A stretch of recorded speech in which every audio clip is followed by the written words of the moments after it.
Clique pour apprendre, un cœur pour partager. Bonjour à toutes et à tous et bienvenue sur Savoir Plus Sénégal, votre chaîne pour réussir en mathématiques. Bonjour à tous. Aujourd'hui, on s'attaque à un chapitre qui est vraiment essentiel pour le bac. Ah oui, un gros morceau. Parfait. Alors, commençons par le tout début, la toute première définition du document. Qu'est-ce qu'une suite numérique au fond? Au fond, c'est très simple, c'est une liste de nombres ordonnés et potentiellement infinis. La définition mathématique, elle est un peu plus formelle. C'est une fonction qui, à chaque entier naturel, donc 0, 1, 2, 3, elle associe un nombre réel. Simplement, au lieu d'écrire f de n, on a une notation spéciale, u indice n.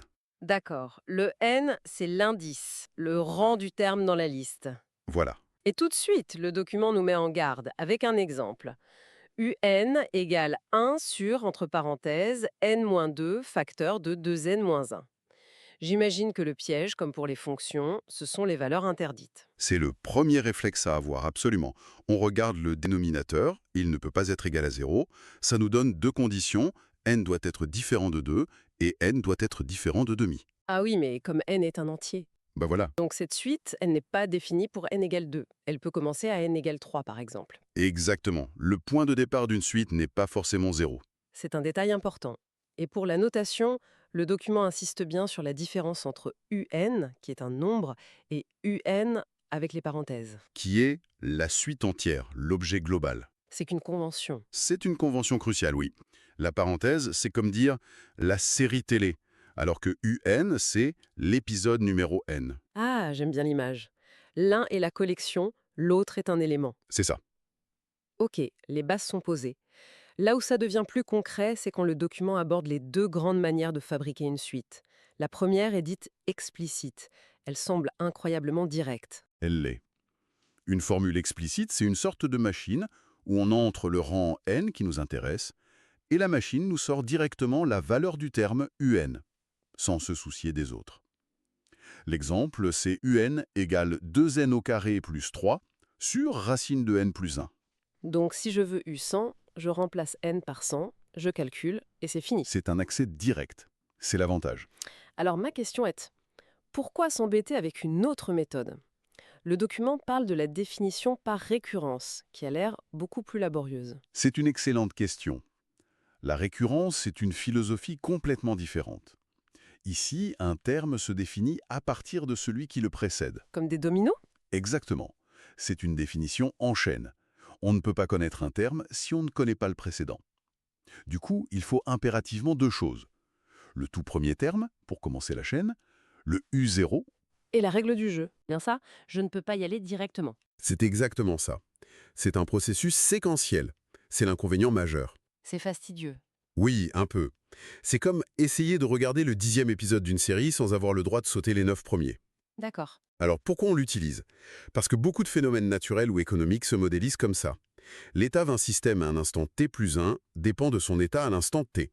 Ah, comme en compte en banque avec des intérêts? Parfait exemple. Le solde du mois prochain dépend du solde de ce mois-ci. La récurrence est souvent plus naturelle pour décrire une évolution. Ah, je vois. L'une est une description statique, l'autre une description dynamique. C'est beaucoup plus clair. Maintenant, on a des formules, mais à quoi ça ressemble? Le document passe à la représentation graphique. Pour une suite explicite, comme un égale racine de n, c'est assez simple, non? Oui, on s'appuie sur la fonction f de x égale racine de x.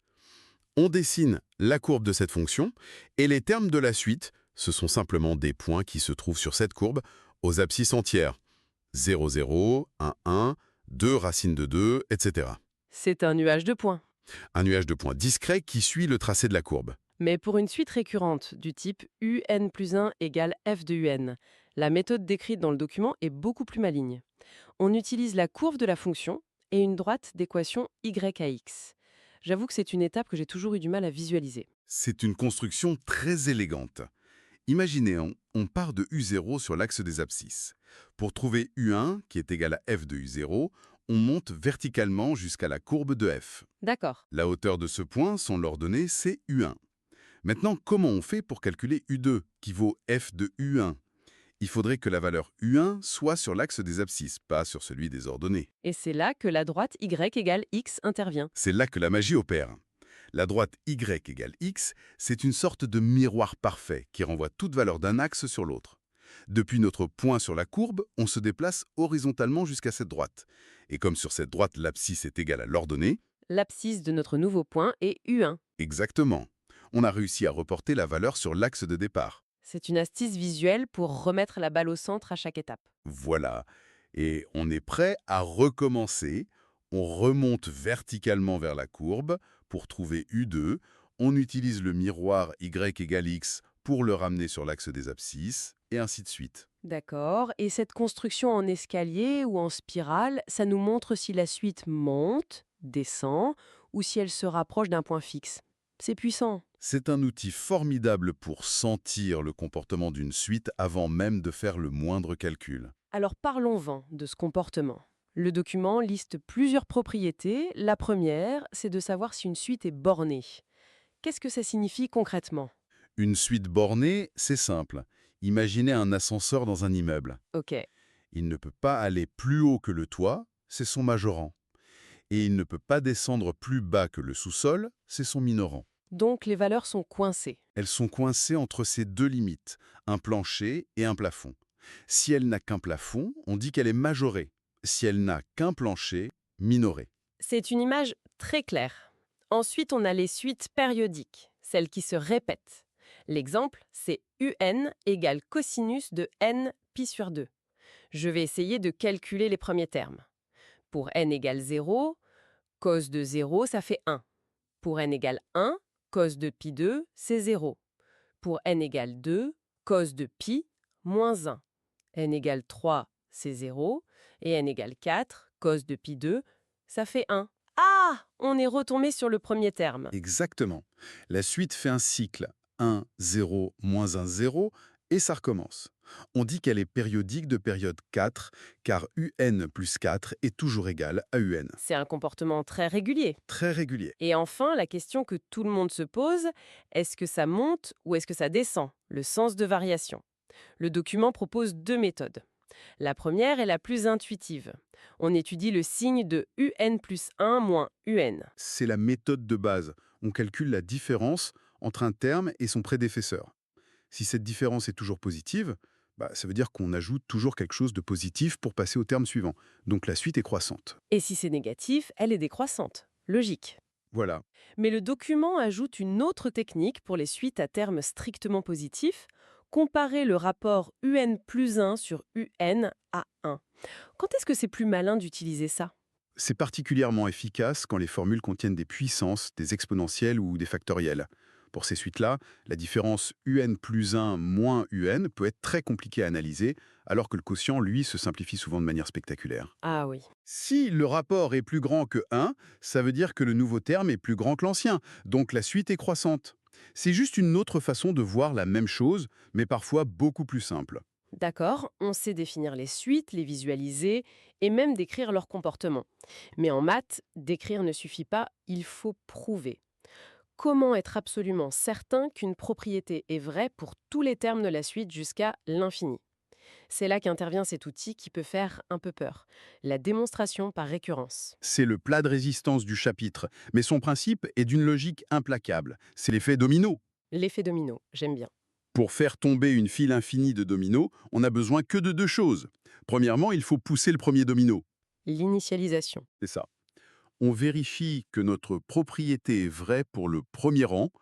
Deuxièmement, il faut être sûr que la chute d'un domino entraîne forcément la chute du suivant, Et ça, c'est l'hérédité. l'hérédité. On suppose que la propriété est vraie pour un rang n quelconque, et on démontre que sous cette condition, elle est obligatoirement vraie pour le rang n plus 1. Et si on a ces deux choses, l'initialisation et l'hérédité, c'est gagné. C'est gagné. Le premier domino tombe, c'est l'initialisation. Et comme chaque domino en fait tomber un autre, c'est l'hérédité. Toute la file va y passer. Jusqu'à l'infini.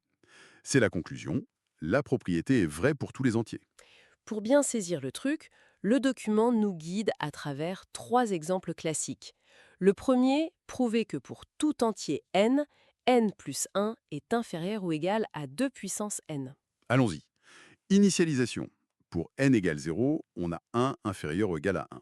C'est vrai. Le premier domino est poussé. Hérédité.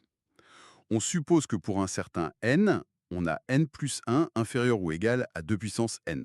C'est notre hypothèse, le fait que le domino n tombe. On veut montrer que le suivant tombe aussi, c'est-à-dire que n plus 1 est inférieur ou égal à 2 puissance n plus 1. Et là, il y a une astuce de calcul, j'imagine. Oui, l'astuce, c'est de partir de l'hypothèse et d'essayer de fabriquer ce qu'on veut. On sait que 2n plus 2 est inférieur ou égal à 2 puissance n plus 1. Et comme n est positif, on peut voir que n plus 2 est toujours plus petit que 2n plus 2. Par enchaînement, on a bien n plus 2 inférieur ou égal à 2 puissance n plus 1. L'hérédité est prouvée. La machine est enclenchée. C'est ça. Ok, on voit la logique. Le deuxième exemple, c'est la fameuse somme des n premiers entiers. 1 plus 2 plus n égale n plus 1 sur 2. C'est une formule qu'on apprend, mais c'est encore mieux de savoir la prouver. C'est un cas d'école parfait pour la récurrence. L'initialisation est triviale. Pour l'hérédité, l'idée est brillante. On suppose que la formule est vraie pour n, puis on regarde la somme jusqu'à n plus 1, on peut la couper en deux, c'est la somme jusqu'à n. Plus le dernier terme, n plus 1. Exactement. Et là, on utilise notre hypothèse, on remplace la somme jusqu'à n par la formule, il nous reste une petite manipulation algébrique, on met tout ensemble et on retombe, comme par magie, sur la formule exacte qu'on voulait prouver pour le rendre plus 1. C'est très propre. Et le dernier exemple nous ramène directement aux suites. On a u0 égale 1 et un plus 1 égale racine de un plus 2. Il faut prouver qu'elle est bornée, que tous ces termes sont coincés entre 0 et 2. Initialisation, u0 égale 1, c'est bien entre 0 et 2. C'est OK. Pour l'hérédité, on suppose que un est entre 0 et 2, et on veut voir où se trouve un plus 1. On va construire un plus 1 à partir de l'encadrement de un. C'est ça. On part de 0, inférieur ou égal à un, inférieur ou égal à 2. On ajoute 2 à tout le monde, Ça donne 2 inférieur ou égal à un plus 2, inférieur ou égal à 4. puis on applique la racine carrée, qui ne change pas l'ordre des inégalités. On obtient racine de 2 inférieure ou égale à racine de un plus 2, inférieure ou égale à racine de 4. Donc, racine de 2 inférieur ou égal à un plus 1, inférieur ou égal à 2. Et si un plus 1 est plus grand que racine de 2, il est forcément plus grand que 0, donc on a bien prouvé que un plus 1 est lui aussi coincé entre 0 et 2. Le piège est refermé. Voilà. Ce que je retiens, c'est que la récurrence, c'est moins une technique de calcul qu'une technique de raisonnement. Il s'agit de prouver qu'un processus se propague à l'infini. C'est exactement ça. C'est un outil logique d'une puissance incroyable qui sert bien au-delà des suites. Bon, on a fait un sacré tour. On est parti d'une simple liste de nombres.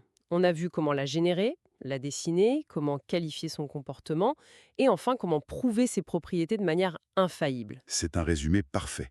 Et toutes ces notions, variation, suite bornée, récurrence, ce sont les fondations indispensables pour la suite du programme, l'étude des limites. C'est là que tout converge, si j'ose dire. La grande question deviendra, vers quoi tend la suite quand n devient infiniment grand? Est-ce qu'elle se stabilise ou est-ce qu'elle explose? Et on s'attaque à un monument du programme de Terminal S, la convergence des suites numériques. Alors, quand on ouvre le cours, on peut avoir l'impression de se noyer un peu entre les limites, les infinis, les formes indéterminées. Notre mission, si on l'accepte, c'est de mettre de l'ordre dans tout ça, de décortiquer les outils qui permettent de dompter l'infini et de vraiment comprendre pourquoi une suite va se stabiliser ou pas. C'est Parfait. Alors, on commence par le commencement, la définition. Le cours est très direct. Une suite est dite convergente si sa limite quand n tend vers l'infini est un nombre réel fini, un nombre qu'on note L. Moi, j'ai toujours eu cette image en tête d'un chemin qui se rapproche sans cesse d'un trésor. Ce trésor, c'est la limite L. On s'en approche, mais on ne le dépasse jamais. C'est une très bonne image. Et le mot-clé, le mot vraiment essentiel ici, c'est réel fini. Le fait que A appartienne à R, c'est crucial. Ça veut dire que la limite doit être un nombre palpable, une destination bien précise sur la droite des réels. C'est comme arriver à une gare, pas juste voyager sans fin vers l'horizon. D'accord, ça c'est pour le cas où tout se passe bien. Mais du coup, qu'est-ce qui se passe quand ça ne converge pas? Le cours parle de divergence. Est-ce que ça veut juste dire que ça part à l'infini et c'est tout? Alors, c'est le cas le plus évident, oui. Si une suite tend vers plus l'infini ou moins l'infini, elle diverge. Elle ne se stabilise pas, elle file, elle s'échappe. Mais il y a un deuxième cas de divergence qui est plus subtil et souvent plus piégeux. Une suite peut très bien diverger sans pour autant tendre vers l'infini. Elle peut ne pas avoir de limite du tout. Comment ça, c'est possible? Prenez un exemple tout simple. La suite UN égale -1 puissance n. Ça donne 1, -1, 1, -1. Elle ne s'approche de rien. Jamais. Elle saute d'une valeur à l'autre, indéfiniment. Elle ne se décide pas. Donc elle ne va ni vers l'infini, ni vers une destination finie. Elle reste coincée dans son oscillation. Ça, c'est un cas de divergence. Ah oui, d'accord. Donc en gros, il n'y a qu'une seule façon de converger, se poser sur un nombre, mais il y a plusieurs façons de diverger. Soit on fuit vers l'infini, soit on tourne en rond. C'est exactement ça. Le piège, c'est de croire que si ça ne va pas à l'infini, ça converge forcément. L'oscillation, c'est cette troisième voie. Ok, c'est beaucoup plus clair. Maintenant, la question c'est comment on fait pour savoir dans quel cas on est? Et là, le cours introduit un outil qui a l'air d'être un peu le passe-partout, les suites géométriques, celle de la forme Q puissance n. C'est plus qu'en passe-partout, ça. C'est le couteau suisse de l'analyse des suites en terminale. Si on comprend le comportement de Q puissance n, on a la clé pour débloquer, je dirais, 80% des problèmes de limite plus compliqués. Alors, regardons ce couteau suisse. Premier cas, Q. La raison Q est coincée strictement entre -1 et 1. Le cours nous dit que là, Q puissance n tend vers 0. C'est l'image de la balle de ping-pong qu'on lâche. Elle rebondit, mais de moins en moins haut, et à la fin, elle s'immobilise au sol, à 0. C'est l'image parfaite. Et ce qui peut paraître contre-intuitif, c'est que ça marche même pour Q égale à -0,99 par exemple. La suite va osciller, un coup positif, un coup négatif, de plus en plus vite autour de 0. Mais l'amplitude de ces oscillations diminue, jusqu'à s'écraser complètement sur 0. C'est la valeur absolue de Q, qui est plus petite que 1, qui impose cette convergence vers 0. Très clair. Le deuxième cas, lui, est plus simple à visualiser. Si Q est strictement plus grand que 1, là, la limite, c'est plus l'infini. L'effet boule de neige qui dévale la montagne. Elle grossit, grossit, et rien ne peut l'arrêter. C'est la croissance exponentielle pure et dure. C'est le même mécanisme mathématique qui fait qu'un placement à intérêt composé peut exploser, ou qu'un virus se propage si vite au début. Chaque étape multiplie la précédente par un facteur plus grand que 1. Ça ne peut que grandir. Et le dernier cas, le plus instable, quand Q est inférieur ou égal à -1. Là, le cours est formel, pas de limite. On retrouve notre oscillation. Oui, mais une oscillation qui dégénère. Prenez -2 puissance n. La suite va faire -2, puis 4, puis -8, puis 16. Non seulement elle saute d'un côté à l'autre de 0, mais les sauts sont de plus en plus grands. Elle s'éloigne de tout. Donc elle ne peut ni converger, ni même tendre vers un infini de manière stable. C'est une divergence sans limite. D'accord. Bon, je crois qu'on a notre outil. J'ai hâte de le voir en action. Justement, le cours passe aux exemples. Et le premier a l'air assez coréas. Limite quand n tend vers plus l'infini de n au carré, facteur de cosinus de 1 sur n moins 1. Ah oui, un grand classique. Mon premier réflexe, ce serait de regarder les morceaux séparément. N au carré, ça tend vers l'infini. 1 sur n tend vers 0. Donc cosinus d'1 sur n tend vers cosinus de 0, c'est-à-dire 1. Du coup, la parenthèse tend vers 1, moins 1, donc 0. Et on se retrouve avec une forme infini fois 0. Et là, c'est le drame. C'est une forme indéterminée, exactement. C'est un piège très courant parce qu'on se dit qu'il y a une bataille, une force qui tire tout vers l'infini et une autre qui tire tout vers 0. Qui gagne? On ne peut pas le savoir a priori. C'est comme une lutte entre une force irrésistible et un objet inamovible. Il faut une technique plus fine pour les départager. Et le cours propose une astuce, le changement de variable. On pose x égale 1 sur n. C'est une technique courante, ça. C'est une technique standard et surtout très élégante. L'idée, c'est de transformer un problème de suite, qui peut être un peu exotique, en un problème de limite de fonction en 0. Et ça, c'est un terrain de jeu qu'on connaît beaucoup mieux. En posant x égale 1 sur n, l'expression devient cosinus de x moins 1, le tout sur x carré. Et ça, c'est une limite de référence. On sait que ça vaut moins 1/2, c'est dans la boîte à outils. C'est malin. L'exemple suivant est beaucoup plus direct, on dirait. Limite de -2/3, le tout à la puissance n. Là, on dirait une application directe de notre couteau suisse. Et c'en est une. Ici, il n'y a pas de piège. On identifie la raison Q qui vaut -2/3. Cette valeur, elle est bien comprise entre -1 et 1, donc sans plus de cérémonie, on conclut que la limite est 0. C'est tout. La difficulté, parfois, c'est d'accepter que le problème est simple et de ne pas chercher midi à 14h. C'est vrai.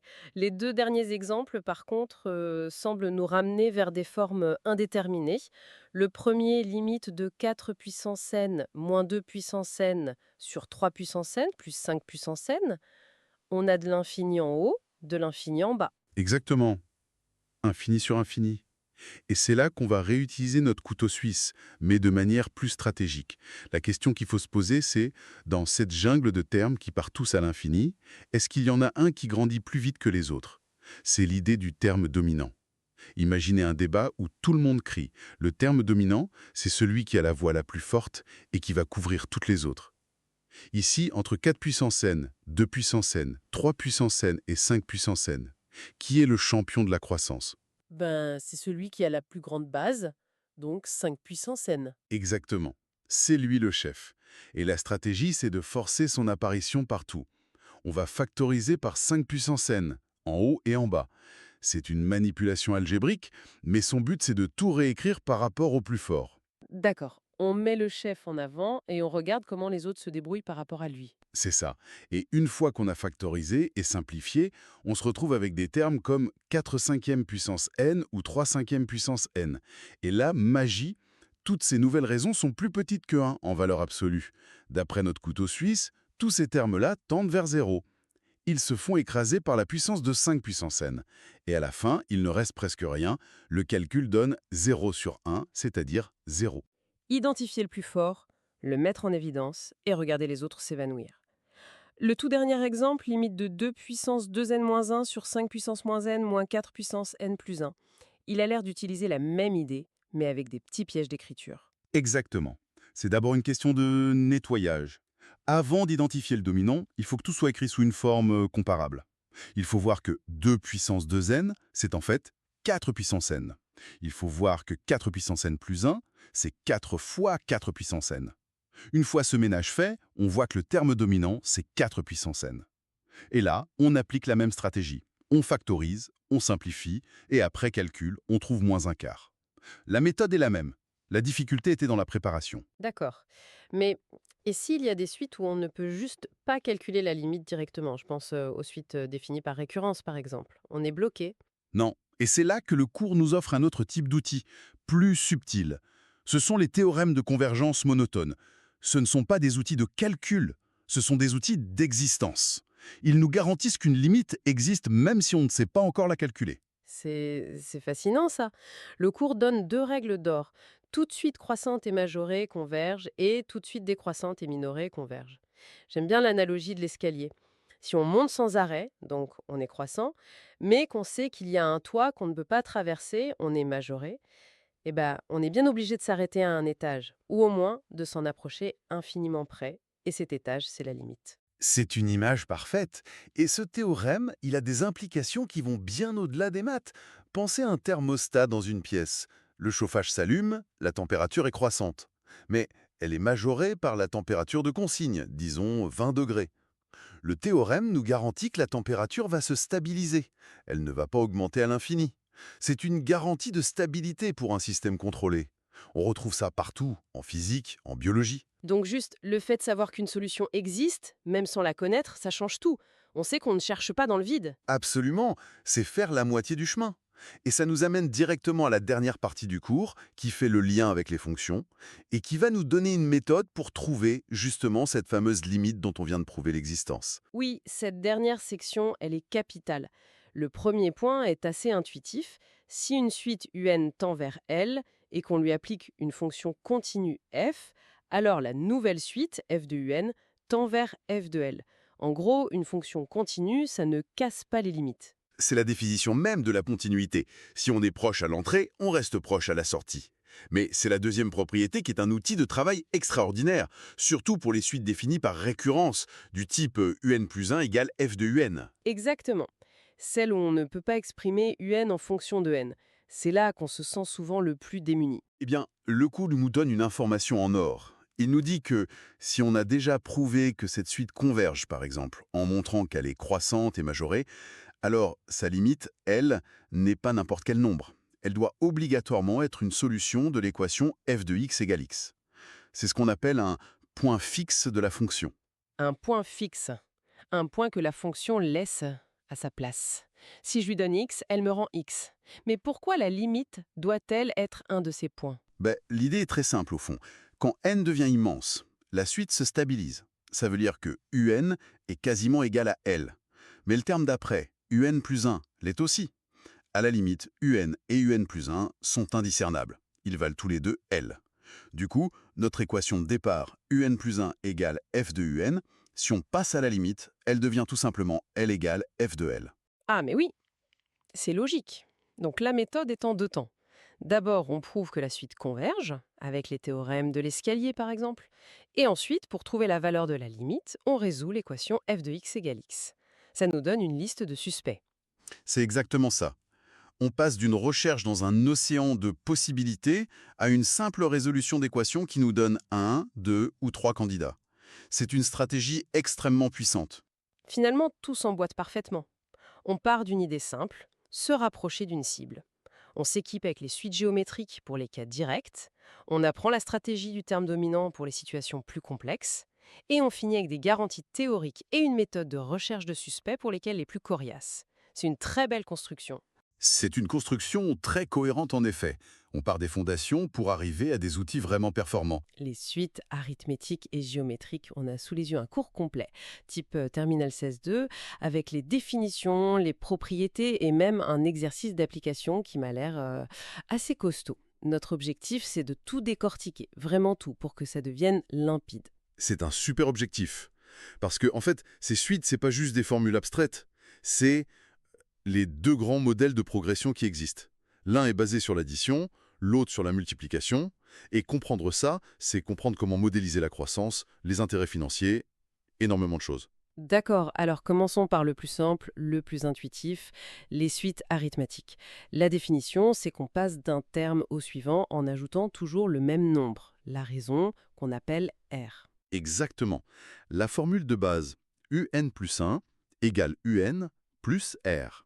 C'est une progression constante, comme monter un escalier marche par marche. Et le cours donne un premier exemple, un égale moins un tiers n plus 4. Alors comment on prouve que c'est bien une suite arithmétique? La méthode est toujours la même. Il faut calculer la différence un plus 1, un. Si le résultat est un nombre constant, c'est gagné. Ce nombre, c'est la raison. Ok, alors allons-y. On calcule un plus 1, ça fait moins un tiers de n plus 1 plus 4. Et si on soustrait un, on a moins un tiers n moins un tiers plus 4 moins un tiers n plus 4. Et là, Les termes en n s'annulent, les 4 aussi. c'est ça. Il ne reste que moins un tiers. La raison R est donc moins un tiers. Voilà. Et ce qui est intéressant, c'est que pour toute suite de la forme AN plus B, la raison sera toujours A. C'est un raccourci à connaître. Ah oui, c'est bon à savoir. Du coup, le sens de variation devient évident. Si R est positif, ça monte. S'il est négatif, comme ici, ça descend. Et si R est nul, La suite est constante. Elle ne bouge pas. C'est prévisible à 100%. C'est la nature même du modèle arithmétique. d'accord. Et ça nous amène à la formule la plus importante, j'imagine, la formule explicite. Oui, un égale un0 plus n-1 R. C'est un peu un GPS. Tu n'as pas besoin de calculer tous les termes un par un. Tu prends un point de départ connu, un0, et tu sautes directement au terme un que tu cherches. Et les points de départ les plus fréquents, c'est U0 ou U1? C'est ça. Les formules un égale u0 plus nr et un égale u1 plus n-1 r sont celles qu'on utilise 99% du temps. Alors justement, dans le premier exemple d'application, on a U0 égale moins 1,5 et une relation un peu masquée. 3un plus 1 moins 2 égale 3un. Oui, là, le but du jeu, c'est de réarranger l'équation pour faire apparaître la structure un plus 1 égale un plus r. Il faut juste isoler un plus 1. Un peu d'algèbre, oui. On fait passer le 2 de l'autre côté, on divise par 3 et on obtient... un plus 1 égale un plus 2 tiers. Et voilà. La raison est 2 tiers, on a U0, on a R. On peut donc écrire l'expression de UN. Un égale moins 1,5 plus 2 tiers n. Simple, au final. Une fois qu'on a identifié la structure, oui. Le deuxième exemple est plus vicieux. On n'a ni raison ni premier terme, juste deux termes de la suite. V8 égale moins 2 et V20 égale 1. Ah, ça, c'est un grand classique. C'est comme en géométrie, quand on vous donne 2 points et qu'il faut trouver l'équation de la droite. L'idée est la même. Donc on va utiliser la formule explicite pour écrire deux équations. Exactement. On part de Vn égale V1 plus n-1 R. La première info, V8 égale -2, nous donne V1 plus 7R égale -2. Et la deuxième, V20 égale 1, nous donne V1 plus 19R égale 1. On a un système de deux équations à deux inconnus, V1 et R. Là, le plus simple, c'est de soustraire les deux lignes, non? Les V1 vont disparaître. C'est la méthode la plus efficace. On fait la deuxième ligne moins la première. Donc 19R, 7R, ça fait 12R, et 1 moins 2, ça fait 3. Donc 12R égale 3. C'est ça. Ce qui donne R égale 3/12, soit 1/4. On a trouvé la raison. Une fois qu'on a R, on le remplace dans une des deux équations de départ pour trouver V1. Oui, par exemple, dans la première, V1 plus 7 fois 1/4 égale -2. Un petit calcul et on trouve V1 égale -15 sur 4. D'accord, donc connaître deux termes, même très éloignés, suffit à reconstituer toute la suite, c'est puissant. C'est la puissance de la linéarité, oui. Ok, on sait trouver n'importe quel terme. Et si on veut tous les additionner? La fameuse somme des termes. Ah, la formule de la somme. SNA égale n, enfin le nombre de termes, fois le premier terme plus le dernier terme sur 2. On raconte que c'est le jeune Gauss qui l'a trouvé en classe, c'est vrai? C'est la légende, oui. Pour calculer la somme de 1 à 100, il a groupé 1 avec 100, 2 avec 99, Et il obtenait toujours 101. toujours 101. Et comme il y a 50 paires, ça fait 50 fois 101. Il a compris la symétrie qui se cachait derrière. C'est une belle histoire. Passons maintenant à l'exercice d'application. Là, on a une suite UN définie par U0 égale 3 et une formule très bizarre. UN plus 1 égale 5UN moins 3 sur 3UN moins 1.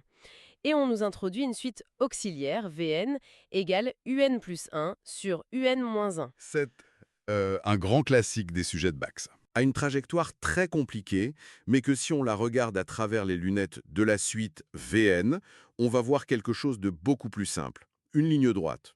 D'accord, mais la première question est technique. Il faut prouver que AN n'est jamais égal à 1. Pourquoi? Ben, regarde la définition de VN. Ah oui, le dénominateur AN-1, s'il vaut 0, C'est la catastrophe, VN n'existerait pas. Donc c'est une précaution indispensable.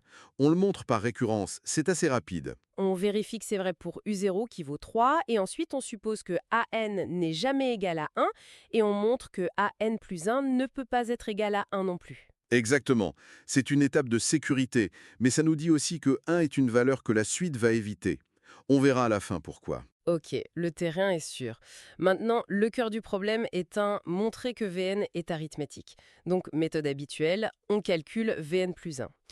Pour ça, on remplace Un plus 1 par sa grosse formule. Oui, Ça donne Vn plus 1 égale la fraction lim plus 1, la fraction lim moins 1. Oula, c'est un peu lourd, mais si on met tout au même dénominateur et qu'on simplifie, on arrive à Vn plus 1 égale 8Un4, 2Un2. et là, franchement, je suis un peu bloquée. Comment je fais apparaître Vn là-dedans? Je ne vois pas le lien. Et c'est normal, c'est le piège classique de cet exercice, la méthode directe ne marche pas. Ah! C'est un signal, ça veut dire qu'il faut changer de stratégie. Au lieu d'exprimer Vn plus 1 en fonction de Un, on va faire l'inverse. On repart de Vn égale Un plus 1, Un moins 1, et on va isoler Un. On va exprimer Un en fonction de Vn. Oh, l'astuce. D'accord, ça demande un peu de manipulation. Oui, mais on y arrive. On trouve Un égale Vn plus 1 sur Vn1. Et maintenant, on remplace cette expression de UN dans la formule de Vn plus 1 qu'on avait trouvée. Non, encore mieux. On remplace cette expression de Un dans la formule de départ de Un plus 1. C'est plus propre. Waouh, ok. Le calcul a l'air monstrueux. Il l'est un peu, mais c'est là que la magie opère. Après avoir tout développé et simplifié, tous les termes compliqués disparaissent et il reste un résultat magnifique. Et c'est quoi ce résultat? Vn plus 1 égale Vn plus 3. Incroyable. Toute cette complexité pour ça. Donc Vn est une suite arithmétique de raison 3. Et voilà, on a trouvé la structure simple qui était cachée. Il nous faut son premier terme, V0. On le calcule avec U0 égale 3, ce qui donne V0 égale 3 plus 1 sur 3 moins 1, ça fait 2. Parfait. Donc on a tout. L'expression de Vn en fonction de n est... Vn égale V0 plus Nr, donc Vn égale 2 plus 3n. Et maintenant qu'on a la formule pour Vn, on peut enfin trouver celle de Un, notre suite de départ. On réutilise la relation UN égale VN plus 1 sur VN moins 1 et on remplace VN. C'est ça. Ça donne UN égale 2 plus 3n plus 1 sur 2 plus 3n moins 1. Ce qui fait 3n plus 3 sur 3n plus 1. C'est fou. On a réussi à craquer la formule de la suite.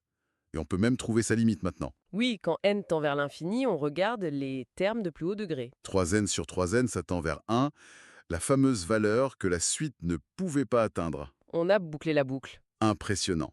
La dernière question sur la somme des VK, c'est juste une application de la formule de Gauss du coup. Exactement. Un simple exercice.